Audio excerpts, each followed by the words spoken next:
आयुषी गुप्ता। देखिए, middle east में जिस तरीके से युद्ध चल रहा था ईरान, इजराइल और अमेरिका, उसके बाद से जैसे ही इनके बीच सुलह हुई और बातचीत हुई तो उसके बाद से स्ट्रेट ऑफ हॉर्मुज खुल गया और वहां से जब तेल की सप्लाई होना शुरू हुई, क्रूड ऑयल की अगर हम बात कर ले तो देखिए कच्चा तेल 4 महीने में पहली बार $75 के नीचे आ गया है। तो आम जनता की जेब पर इसका क्या असर पड़ेगा? आने वाले दिनों में क्या बहुत सारी ऐसी चीजें हैं जो कि सस्ते होने जा रही है? पिछले दिनों हमने देखा जिस तरीके से तनाव की स्थिति रही, बहुत सारी चीजें महंगी हो गई थी और आम जनता अब जानना चाहती है कि भाई आने वाले समय में, क्योंकि शादियों का सीजन भी शुरू होने वाला है, सोना चांदी और सस्ता होगा। तमाम मुद्दों पर आज हम बातचीत करेंगे। हमारे साथ है मार्केट एक्सपर्ट अनुज गुप्ता जी। बहुत बहुत स्वागत है।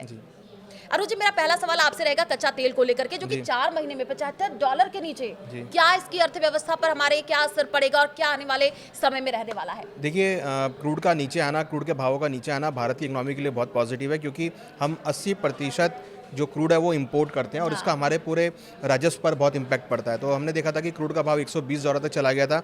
अब क्रूड का भाव $70 के आसपास आ गया है, जो कि वॉर से पहले का टाइम है। मीन्स अगर आप देखेंगे तो 2 मार्च को वॉर स्टार्ट हुआ था और आज वो भाव है जो 2 मार्च को के आसपास है। तो यहाँ कहीं ना कहीं आप देखेंगे पूरा वॉर यहाँ पर कंप्लीट हो चुका है और प्राइस जो है वो प्री वॉर के लेवल पर आते हुए नजर आए हैं। तो इसका इम्पैक्ट भारतीय इकोनॉमी में पॉजिटिव होगा। यहाँ पर आपके जो भी हम चीज़ें इंपोर्ट कर रहे हैं वो सस्ती होती हुई दिखाई देंगी। कहीं ना कहीं हमने जो स्ट्रेट ऑफ हॉर्मुज बंद होने की वजह से पैनिक सिचुएशन देखी थी वो यहाँ पर अब ठीक होती हुई नजर आएंगी और उसकी वजह से हम देखेंगे कि जो भी हमारी इंपोर्टेड आइटम है, जैसे अगर हम खाने के तेल की बात करें या दवाइयों की बात करें या इलेक्ट्रॉनिक्स की बात करें, वो सब चीज़ें सस्ती होती हुई नजर आएंगी यहाँ पे।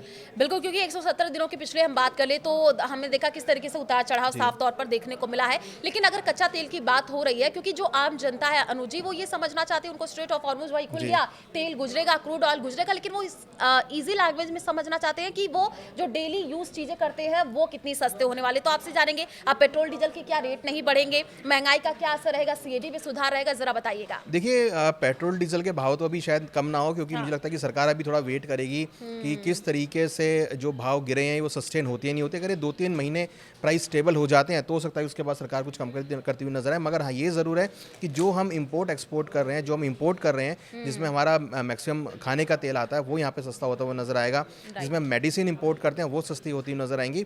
बाकी उसके अलावा अगर हम बात करें तो जो हम इलेक्ट्रॉनिक्स सामान इंपोर्ट करते हैं वो सस्ता हुआ नजर आएगा। तो जो भी सामान शिपमेंट्स के थ्रू आता है वो यहाँ पे सस्ता हो सकता है। हवाई यात्रा यहाँ पे सस्ती हो सकती है, ट्रैवलिंग यहाँ पर सस्ती हो सकती है जो हम विदेश यात्रा करते हैं। और ये भी कहा जा रहा था कि जो आपने ट्रैवलिंग की बात करी है, बहुत सारी ऐसे फ्लाइट्स जो कि कैंसिल रहने वाली हैं, इंडिगो की बहुत सारी, क्योंकि तेल के रेट लगातार बढ़ रहे थे, ऐसा कहा जा रहा था। तो हम कह सकते हैं कि अब आने वाले समय में बिल्कुल भी पैनिक सिचुएशन नहीं होगी। बिल्कुल बिल्कुल पैनिक सिचुएशन नहीं होगी। जो फ्लाइट कैंसिल हुई थी क्रूड की वजह से, वो फ्लाइट दोबारा से आती हुई दिखाई देंगी, क्योंकि अब उनको जो उनका एविएशन फ्यूल है वो सस्ता मिलता हुआ नजर आएगा। और हमने उसका इंपैक्ट भी देखा कि आज अगर आप शेयर बाजार की बात करेंगे तो वहाँ पर इंडिगो का शेयर उछलता हुआ नजर आया, क्योंकि क्रूड के भाव नीचे आ गए थे। तो ये क्रूड के भाव नीचे आना हर तरीके से हर सेगमेंट के लिए पॉजिटिव होता हुआ दिख रहा है। हाँ, क्योंकि हॉर्मुज जब देखिए प्रभावित हुआ था तो तेल महंगा हुआ था। अब हम आपसे जानना चाहेंगे, जैसे कि सबसे बड़ी जो किल्लत थी एलपीजी की देखने को मिली थी, लोग परेशान होते हुए नजर आ रहे थे।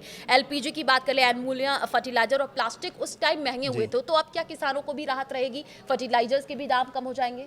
देखिए, बिल्कुल आपने ठीक कहा कि जो एलपीजी की किल्लत हुई थी वो यहाँ पर अब खत्म होती हुई नजर आएगी। साथ में इंपॉर्टेंट चीज़ जो फर्टिलाइज़र है वो मुझे लगता है कि यहाँ पर अब पूरी सप्लाई यहाँ पर आती हुई नजर आएगी और कहीं ना कहीं किसानों को, क्योंकि देखिए अब जो सीज़न है वो मानसून का सीज़न है और यहाँ पर अगर आप देखेंगे तो किसान कहीं ना कहीं बुआई करता हुआ नजर आएगा। तो ऐसे में उसको रिक्वायरमेंट होगी फर्टिलाइज़र की और ऐसे में क्रूड के भाव नीचे आना ये सोने पे सुहागा वाली बात होगी और यहाँ पर किसानों को जो फर्टिलाइज़र है वो सही दामों में सही मात्रा में मिलेंगे। मेडिसिन की भी बात कर ले, क्योंकि ब्रिटेन यूरोप में दवा और जरूरी चीज़ों की कमी का जो खतरा वो बढ़ा, क्योंकि शिपिंग चार्ज आप देखिए वो महंगा हो गया था। तो ये आम जनता की जरूरत है, तो ये भी आने वाले समय में सस्ता देखिए रहेगा? बिल्कुल सस्ता रहेगा, क्योंकि जो शिपिंग कॉस्ट पहले बढ़ गई थी, मुझे ध्यान है कि करीबन 4,000 रुपये पर कंटेनर के हिसाब से, डॉलर के हिसाब से बढ़ गए थे भाव। तो अब वो यहाँ पर रैशनलाइज होते हुए नजर आएंगे। हमने देखा है कि जो इंटरनेशनल फ्रेट इंडेक्स है वो भी, बाल्टिक इंडेक्स है वो भी नीचे आता हुआ नजर आया है। तो कहीं ना कहीं जो फ्रेट चार्जेस है वो कम होंगे, तो डेफिनेटली जो कमोडिटी का प्राइस होगा या जो सर्विस का प्राइस होगा वो भी यहाँ पे कम होता हुआ नजर आएगा। क्योंकि पेट्रोल डीजल के रेट नहीं बढ़ेंगे, लेकिन कच्चा तेल सस्ता होने पर, क्योंकि अगर हम बात कर ले, देखिए बीपीसीएल है, एचपीसीएल, ऐसे जो कंपनियां ये कह रही थी कि तेल की कीमत जो है वो बढ़ेंगे, लेकिन अब जिस तरीके से हम कह सकते हैं कि स्ट्रेट ऑफ हॉर्मुज खुला है, सब कुछ सही चल रहा है और शर्तें मान ली गई, तो अब सब कुछ सही रहेगा। देखिए, बिल्कुल आपने ठीक कहा कि अब जो शर्तें मान ली गई हैं, साथ में जो न्यूक्लियर डील के ऊपर भी पॉजिटिव आउटलुक आता हुआ नजर आया, तो लग रहा है कि कहीं ना कहीं आने वाले दिनों में जो ये वॉर सिचुएशन है वो तो शायद दोबारा से नहीं होगी। अनसर्टेनिटी भी कम नजर होती हुई नजर आएगी और और जो स्ट्रेट ऑफ हॉर्मुज की सप्लाईज हैं वो भी यहाँ पर बाकायदा पूरी तरीके से सुचारू रूप से चलती हुई नजर आएंगी। सीएडी में भी सुधार रहेगा, रुपए को इससे हम कह सकते हैं कि मजबूती भी मिली है। देखिए बिल्कुल रुपये को यहाँ पर मजबूती मिलेगी, हमारा करंट अकाउंट डेफिसिट यहाँ पर मेंटेन होगा, क्योंकि यहाँ अगर आप देखेंगे तो कहीं ना कहीं जिस तरीके से क्रूड के भाव बढ़ने से हमारा इंपोर्ट जो है महंगा हो गया था, अब वो कहीं ना कहीं यहाँ पर कंट्रोल होता हुआ नजर आएगा और जो हमारा करंट अकाउंट डेफिसिट है वो यहाँ पर कंट्रोल होगा, तो डेफिनेटली उसका इंपैक्ट रुपये पे पड़ेगा और रुपये जो पहले वीक होता हुआ नजर आ रहा था अब वो स्ट्रेंथ लेता हुआ नजर आएगा। पिछले हमने कुछ दिनों में देखा है कि रुपये के भावों में जो है स्ट्रेंथ लेते हुए नजर आए हैं, तो लगता है कि अगर सब कुछ सही रहा तो रुपया भी यहाँ पर हमारा मजबूत होता हुआ नजर आएगा। बिल्कुल, तो पिछले कई दिनों से देखिए जिस तरीके से स्ट्रेट ऑफ हॉर्मुज जब से खुला है, हम कह सकते हैं कि पूरी दुनिया में जिस तरीके से हलचल तेज हो गई थी अनुजा, आपने देखा होगा, और अब जो है स्ट्रेट ऑफ हॉर्मुज खुला है तो इससे भारत पर क्या असर पड़ेगा, सबको यही जानना चाह रहा था भाई, क्योंकि बीच में एलपीजी की किल्लत जिस तरीके से हुई थी, लोगों को परेशानी हो रही थी, लोग कह रहे थे कि आने वाले टाइम में महंगाई और बढ़ जाएगी। अब हम सोने चांदी की बात कर लेते हैं, क्योंकि चांदी आज अनुजी 6,550 रुपए सस्ती हो गई है, यानी 3 दिन में 22,000 गिरी है, और सोना भी 2,156 रुपए गिर करके 1,40,000 पर पहुंचा है। और ये अच्छी खबर उन लोग के लिए है जो जिनके घर में मान लीजिए शादियां हैं और वो इन्वेस्ट करना चाहते हैं सोना चांदी पर। तो आपसे जानना चाहेंगे कि पिछले दिनों में जिस तरीके से सोने चांदी के भाव गिरे हैं, क्या आने वाले टाइम में ये और सस्ता होगा? देखिए यहाँ पर 2-3 चीज़ें हैं जो गोल्ड के ऊपर एक प्रेशर डाल रही है। एक तो भी फेड ने बोला कि वो आगे इंटरेस्ट रेट बढ़ाएंगे, अगर वो इंटरेस्ट रेट बढ़ाते हैं तो गोल्ड के भाव नेगेटिव हो सकते हैं।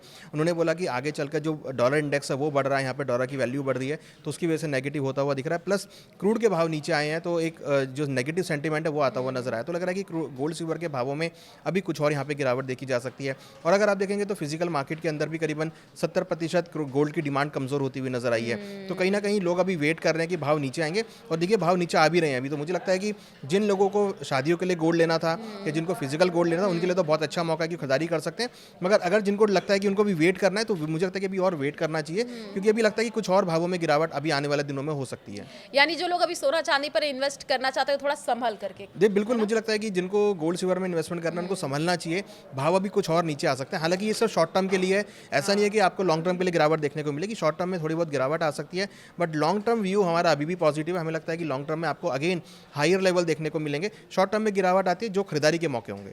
अब बहुत सारे लोग, क्योंकि देखिए अनुजी सोना चांदी की हम बात करते हैं सस्ता हो रहा है महंगा हो रहा है, लेकिन हम इसमें थोड़ा सा डीपली दर्शकों को भी बताना चाहेंगे कि इसके दाम में उतार चढ़ाव आखिरकार क्यों देखने को मिला। एक तो ये सबको समझ में आ गया भाई जिस तरीके से मिडिल ईस्ट में युद्ध चल रहा था, लेकिन और क्या वजह रही अगर आप बताना चाहे तो? देखिए एक वजह यहाँ पर रही नीचे आने की कि जो पहले वॉर होती थी जब भी तो एक प्रीमियम उसमें आ जाता था कि एक safe haven demand gold silver में आती थी कि लोग सेव हेवन की तरफ जाते थे। अब वॉर खत्म हो गई है, क्रूड के भाव नीचे आ गए हैं, स्ट्रेट ऑफ हॉर्मुज ओपन हो गया है, इवन ट्रम्प साहब कह रहे हैं कि वो रशिया यूक्रेन की वॉर को भी खत्म करेंगे। तो जो वॉर का जो एक प्रीमियम होता है, risk premium, safe haven premium होता है, वो गोल्ड में से खत्म हो गया है। तो अब गोल्ड चलेगा अपने डिमांड सप्लाई पे, अगर दोबारा से वॉर होगी तो दोबारा से फिर प्रीमियम उसमें आता हुआ नजर आएगा। तो अभी जो एक सेव हेवन डिमांड अपील थी वो गोल्ड में से खत्म हो गई है, जिसकी वजह से गोल्ड की खरीदारी यहाँ पर रुकती हुई नजर आई है। हालांकि हमने ये भी देखा कि गोल्ड ETF और सिल्वर ETF में आउटफ्लो भी देखने को मिला। जो लोग पहले गोल्ड सिल्वर ETF बाय कर रहे थे रिस्क की वजह से, अब उन्होंने यहाँ पर बिकवाली करी। इवन अगर आप देखेंगे तो करीबन $2 बिलियन के आसपास की गोल्ड ETF के अंदर बिकवाली देखने को मिली है। तो ये जो बिकवाली आई है इसकी वजह से सेलिंग प्रेशर मार्केट में आता हुआ नजर आया। तो जो लोग रिस्क की वजह से या वॉर की वजह से जिन्होंने गोल्ड सिल्वर को खरीदा था वो अब मार्केट से बाहर होते हुए नजर आ रहे हैं। और सोना चांदी पर इन्वेस्ट अगर लोग करना चाह रहे हैं, मान लीजिए आपने कहा कि थोड़ा सा संभल जाइए, मान लीजिए जो अभी इन्वेस्ट करना चाहते हैं उनको किन बातों का खास ख्याल रखना चाहिए और किस पर इन्वेस्ट करना चाहिए? देखिए गोल्ड सिल्वर एक लॉन्ग टर्म के प्रोडक्ट है, आपको लॉन्ग टर्म के लिए इसमें रखना चाहिए इन्वेस्टमेंट, चाहे फिजिकल लें चाहे आप ETF में लें। अगर आप लॉन्ग टर्म निवेश करते हैं तो वहाँ पर आपको अच्छे बेनिफिट मिल सकते हैं। हो सकता है कि 2025 में जैसे रिटर्न मिले थे वैसा रिटर्न आपको 2026 में ना देखने को मिले, बट हम आई एम श्योर कि 2027-28 में आपको अच्छे रिटर्न्स देखने को मिलेंगे। तो आप 2-3 साल का व्यू बना के चलिए, और गोल्ड को आप ETF के फॉर्म में ले सकते हैं, फिजिकल फॉर्म में ले सकते हैं या अपने डीमैट अकाउंट में ले सकते हैं। तो ये तीनों ऑप्शंस मार्केट में अवेलेबल हैं। जो भी डिप मिलता है, जो भी गिरावट आती है, वहाँ पर आप एक्यूमुलेट करते चलें। तो हम कह सकते हैं जैसे आपने कहा, क्योंकि जैसे ही देखिए मिडिल ईस्ट में जिस तरीके से युद्ध इतने दिनों से चल रहा था और पूरी दुनिया में जो है हाहाकार था, कई तरीके की कयास भी लगाई जा रही थी, कई बार बातचीत भी हुई लेकिन वो शर्तें नहीं माना जा रहा था, इस वजह से बार बातचीत नहीं हो पा रही थी, नतीजा नहीं निकल रहा था। लेकिन अब एक अच्छी खबर है ये भारत के लिए, और जैसे आपने कहा रूस यूक्रेन ये भी जंग अगर मान लीजिए खत्म होने की स्थिति पे आ जाएगी तो भारत के लिए क्या और अच्छी खबर है, महंगाई से और राहत मिलेगी? देखिए बिल्कुल यहाँ पर देखिए एक चीज़ इंपॉर्टेंट है कि क्रूड की जो भाव नीचे आए हैं, ऐसे में ओपेक प्लस मेंबर्स ने भी प्रोडक्शन बढ़ाने की बात करी है, UAE भी अपना प्रोडक्शन डबल करने वाला है। तो ऐसे में एक तो वॉर खत्म होना, ऊपर से क्रूड के भाव नीचे आना और ऊपर से ओपेक प्लस मेंबर्स की तरफ से प्रोडक्शन बढ़ाना, तो ये अल्टीमेटली इंडिकेट कर रहा है कि क्रूड के भावों में गिरावट आपको देखने को मिल सकती है। और ये गिरावट जो आएगी ये सभी पे पॉजिटिव इंपैक्ट डालेगी, जो प्राइस एस्केलेट हो गए थे वॉर की वजह से वो अब सेटल होते हुए नजर आएंगे, सप्लाईज यहाँ पे बढ़ती हुई नजर आएंगी, जो इंडस्ट्रियल एक्टिविटी है वो यहाँ पर बढ़ सकती है। तो उसकी वजह से हमें लगता है कि कहीं ना कहीं गोल्ड की जो सेव हेवन डिमांड है वो थोड़ी कमज़ोर हो सकती है। शॉर्ट टर्म में गोल्ड के भावों में गिरावट देखी जा सकती है। सोने चांदी की हमने बात कर ली, मार्केट क्योंकि मार्केट एक्सपर्ट आप है, मार्केट में क्या हलचल चल रही है वो हमने अभी क्रूड ऑयल को लेकर के जिक्र कर लिया, सोना चांदी को लेकर के जिक्र कर लिया। कुछ और महत्वपूर्ण बातें अगर आप बताना चाहें मार्केट में क्या हलचल है? देखिए, क्रूड के भाव नीचे आने की वजह से हमने देखा है कि भारतीय शेयर बाजारों में अच्छा ट्रेंड देखने को मिला है। पिछले कुछ दिनों में हमने एक अच्छी रिकवरी आती हुई देखी, जिसमें अगर आप देखेंगे तो बैंकिंग स्टॉक्स में अच्छी मोमेंटम देखने को मिली है, ऑटो सेक्टर के अंदर मोमेंटम देखने को मिला है, प्लस अगर आप देखेंगे तो एआई सेक्टर में अच्छा मोमेंटम देखने को मिला है। तो क्रूड के भाव नीचे आने का इम्पैक्ट इंडियन इकोनॉमी में पड़ रहा है और इंडियन इकोनॉमी में कहीं देखें तो शेयर बाजार को अच्छा मोमेंटम दिख रहा है। तो जो लोग शेयर बाजार में इन्वेस्टमेंट करने की सोच रहे हैं या जिनको इन्वेस्टमेंट करना है या जो एसआईपी करने की सोच रहे हैं और जिन्होंने अपनी एसआईपी को कंटिन्यू रखा हुआ है, तो मुझे लगता है कि उनको यहाँ पर अच्छा बेनिफिट मिलेगा, क्योंकि इक्विटी मार्केट अब एक बुल रन पर आती हुई दिख रही है और मुझे लगता है कि ये बुल रन यहाँ पे रन होता हुआ दिखाई देगा। क्योंकि क्रूड ऑयल की बात हो रही है और लगातार हमने बातचीत की, क्योंकि पहले था तेल महंगा हो रहा था तो भाई शिपिंग चार्ज महंगा हो रहा था, इधर से उधर ट्रांसपोर्ट का जो कॉस्ट है वो महंगा हो रहा था, चीजें इसी वजह से महंगी होती हुई चली गई। अब जिस तरीके से क्रूड ऑयल में गिरावट आई है तो हम कह सकते हैं ट्रांसपोर्ट खर्च भी इससे बचेगा। तो बहुत सारी और क्या चीजें हैं जो सस्ती हो सकती है, जैसे आपने ऑटोमोबाइल के सेक्टर के बारे में बताया, ट्रांसपोर्ट के लिए बताया, और भी चीजें? देखिए, और भी चीज़ें जो अपनी जो हम डेली यूज़ में जो हम अपनी सब्जियां मंगाते हैं या जब अनाज मंगाते हैं वो सब यहाँ पे सस्ता होता हुआ नजर आएगा, क्योंकि आपका जो किराया माल भाड़ा अगर वो सस्ता आ रहा है आपको पीछे से,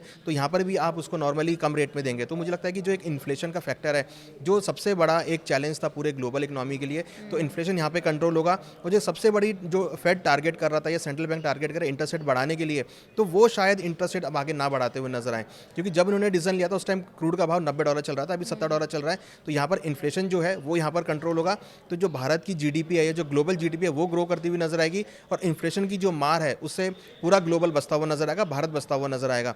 तो इसका इम्पैक्ट इकोनॉमी पे पॉजिटिव पड़ेगा और लोगों की जेब में जो है पैसा बचना चालू हो जाएगा। क्योंकि आम जनता की जेब पर क्या असर पड़ेगा यही लोग जानना चाह रहे थे और बहुत सारे कमेंट्स भी आते हैं, लोग यही कहते हैं कि अब महंगाई जिस तरीके से पिछले दिनों थोड़ी सी महंगी होती नजर आई थी, अब हम लोगों को राहत मिलेगा। आपसे जानना चाहेंगे, क्योंकि सोना चांदी आपने बताया कि इन्वेस्ट अगर जो लोग उस पर करना चाहते हैं थोड़ा सोच समझ के करें, और मार्केट में जो लोग अभी इन्वेस्ट करना चाहते हैं उनके लिए कोई जानकारी? देखिए, मुझे लगता है कि जिन लोगों को इन्वेस्टमेंट करना है उनके लिए गोल्ड से अभी भी अट्रैक्टिव है। जो भी गिरावट आ रही है वहाँ पर आप ऐड करके चले, हमें लगता है कि लंबी अवधि में अच्छे रिटर्न्स आपको दिखाई देंगे। कुछ आप इक्विटी मार्केट में जा सकते हैं, जिसमें बैंकिंग सेक्टर है, जिसमें मेटल सेक्टर है, जिसमें आपका एआई सेक्टर है, डिफेंस सेक्टर है, वहाँ पर आप पैसा लगा सकते हैं और लंबी अवधि के लिए निवेश करके चले, तो मुझे लगता है कि अच्छे रिटर्न्स आपको यहाँ पर मिल सकते हैं। क्योंकि अनु जी आप मार्केट एक्सपर्ट है और बहुत टाइम से आप मार्केट देख भी रहे हैं, तो मैं आज जानना चाहती हूँ कि आप बताइए दर्शकों को कि जो गलतियां अमूमन लोग कर देते हैं वो अभी ना करें, क्या सावधानी थोड़ा सा बरते अभी जिस तरीके से मार्केट चल रहा है? देखिए, हमें लगता है कि इन्वेस्टर को एक मुश्त पैसा नहीं डालना चाहिए, वो एसआईपी के तौर पर पैसा डालें, एसआईपीज कराएं, छोटी छोटी अमाउंट की एसआईपी करा के चलें, जिससे कि हर मंथ में जो भी गिरावट आएगी हर मंथ में वो इन्वेस्टमेंट करते चलें। एक साथ पैसा डालने में क्या होता है कि सडनली अगर लॉस हो गया तो उनको लगता है कि बड़ा लॉस हो गया, बट अगर वो एसआईपी के लेके चलते हैं तो यहाँ पर उनको अच्छे अमाउंट मिल सकते हैं। तो एसआईपी करके चलें, हर एक सेक्टर को डाइवर्सिफाई करके चलें, कुछ पैसा गोल्ड सिल्वर में डालें, कुछ आप म्यूचुअल फंड में डालें, कुछ पैसा आप इक्विटी मार्केट में डालें, जिससे कि आपका पोर्टफोलियो डाइवर्सिफाई रहे। और डाइवर्सिफाई पोर्टफोलियो होगा तो कहीं ना कहीं आपका पोर्टफोलियो हेज भी रहेगा और आपको रिटर्न भी अच्छे मिलते हुए नजर आएंगे। क्योंकि अब लास्ट जाते जाते एक क्लोजिंग कमेंट आपसे लेना चाहेंगे सोना चांदी को लेकर के। बहुत सारे ऐसे लोग हैं सोना चांदी खरीदते हैं और अचानक से भाव बढ़ जाता है, कम हो जाता है, तो वो पैनिक होने लगते हैं, भाई हमने इतने दाम में खरीद लिया अब क्या करें। तो उनको क्या सलाह देना चाहेंगे, थोड़ा सा वो क्या सावधानी बरते, किस कैरेट पर कितने कैरेट पे थोड़ा सा सोने चांदी? देखिए, गोल्ड सिल्वर के लिए पैनिक होने की जरूरत नहीं है। अगर आपने गोल्ड सिल्वर लिया है तो आप उसको होल्ड करके चले और लंबी अवधि का व्यू बना के चले। ये मैच पिछले 4-5 महीने तक जिसमें हमने गिरावट देखी थी, अभी हो सकता है कि आपको 10-15 दिन और गिरावट देखने को मिले, बट अगर आप लंबी अवधि का व्यू बना के चल रहे हैं और खरीदारी करके चल रहे हैं तो मुझे लगता है कि आने वाली दिवाली तक आपको अच्छे रेट यहाँ पर देखने को मिलेंगे। तो घबराने की जरूरत नहीं है गोल्ड सिल्वर के लिए, जो भी डिप्स आ रहे हैं वहाँ पर आप एक्यूमुलेट करते चलें और हर लेवल पर खरीदारी करते हुए चलें। तो देखिए, जिस तरीके से पिछले दिनों हमने देखा मिडिल ईस्ट में युद्ध की स्थिति बनी हुई थी, लेकिन स्टेट ऑफ हॉर्मुज खुला तो लोगों को राहत मिली। भारत पर इसका क्या असर पड़ा वो भी हमने आपको बताया। सोने चांदी पर आप इन्वेस्ट कर सकते हैं, क्या सावधानी आप बरते, क्रूड ऑयल को लेकर के भी हमने बातचीत की, क्योंकि बहुत सारे लोग हैं वो क्रूड ऑयल टर्म्स नहीं समझ पाते, बहुत सारे जो लोग हैं। लेकिन अब हमने आपको बताया कि क्रूड ऑयल अगर सस्ता हो रहा है तो भाई आपकी जेब पर इसका असर पड़ेगा, आपके लिए अच्छी खबर ये है। तो आज हमने तमाम मुद्दों को लेकर के बातचीत की। हमारे साथ अनुज गुप्ता जी लगातार आपको हर मुद्दे को लेकर के जानकारी दी है। फिर आपके साथ जुड़ेंगे एक नए टॉपिक के साथ, मार्केट में क्या हलचल है सबसे पहले न्यूज़ 18 राजस्थान पर आपको बताएंगे। तब तक मुझे दीजिए इजाजत, नमस्कार। Thank you.